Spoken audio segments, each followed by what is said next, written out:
এদিকে উদ্ধার কাজ কিন্তু এখনো চলছে, 24 ঘন্টারও বেশি সময় কিন্তু পেরিয়ে গিয়েছে। একবার দুর্ঘটনাস্থলে আপনাদের নিয়ে যায় আমাদের প্রতিনিধি আবির দত্ত রয়েছেন আমাদের সঙ্গে। আবির, একেবারে গতকাল দুপুর থেকে শুরু হয়েছে উদ্ধার কাজ, রাত পেরিয়ে সকাল হয়েছে, সকাল পেরিয়ে দুপুরের দিকে এগোচ্ছে আমরা, উদ্ধার কাজ এখনো চলছে।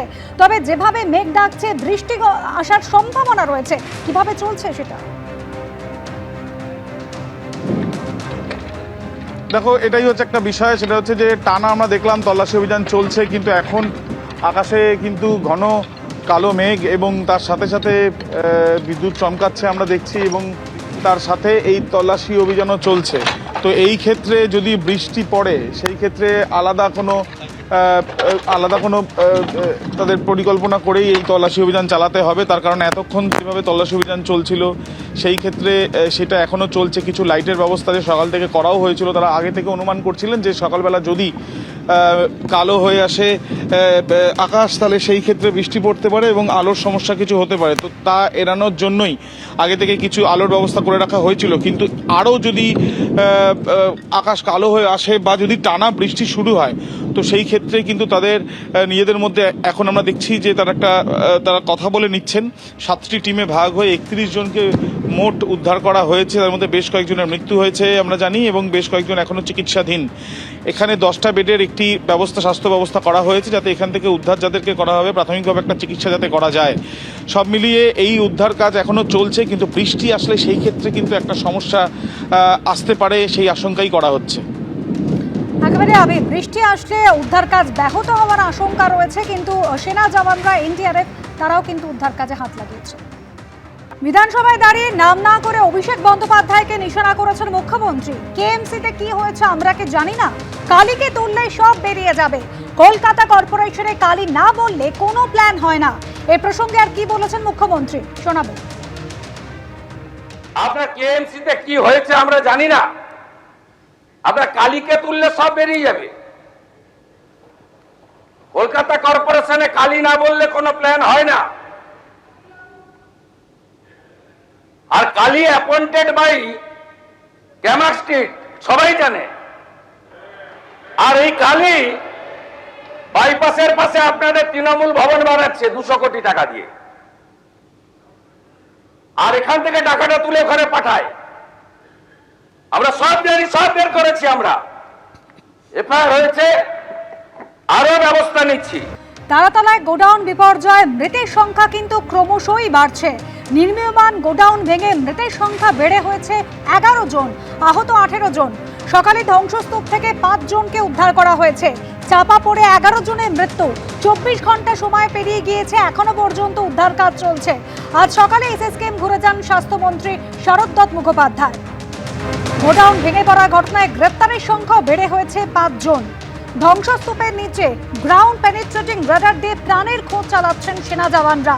চিহ্নিত করা গিয়েছে 4 জনকে, এমনই দাবি করছেন উদ্ধারকারীরা।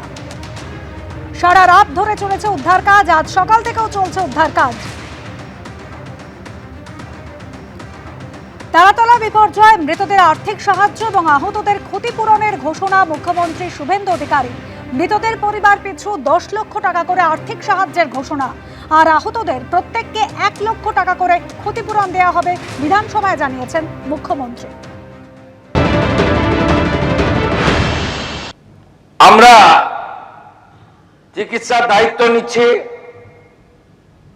এবং আমরা ঘোষণা করছি রাজ্য সরকারের পক্ষ থেকে মৃতদের পরিবারকে, আবারও বলি, অর্থ দিয়ে মৃত্যুর ক্ষতিপূরণ হয় না, এটা স্বীকার করেও দায়িত্বশীল সরকার তার দায়িত্ব পালনের জন্য অঙ্গীকারবদ্ধ।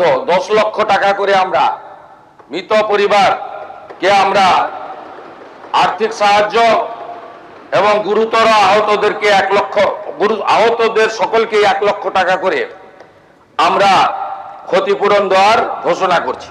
এদিকে উদ্ধার কাজ কিন্তু এখনো চলছে, 24 ঘন্টারও বেশি সময় কিন্তু পেরিয়ে গিয়েছে। একবার দুর্ঘটনাস্থলে আপনাদের নিয়ে যায় আমাদের প্রতিনিধি আবির দত্ত রয়েছেন আমাদের সঙ্গে। আবির, একেবারে গতকাল দুপুর থেকে শুরু হয়েছে উদ্ধার কাজ, রাত পেরিয়ে সকাল হয়েছে, সকাল পেরিয়ে দুপুরের দিকে এগোচ্ছে আমরা, উদ্ধার কাজ এখনো চলছে। তবে যেভাবে মেঘ ডাকছে, বৃষ্টি আসার সম্ভাবনা রয়েছে, কিভাবে চলছে সেটা?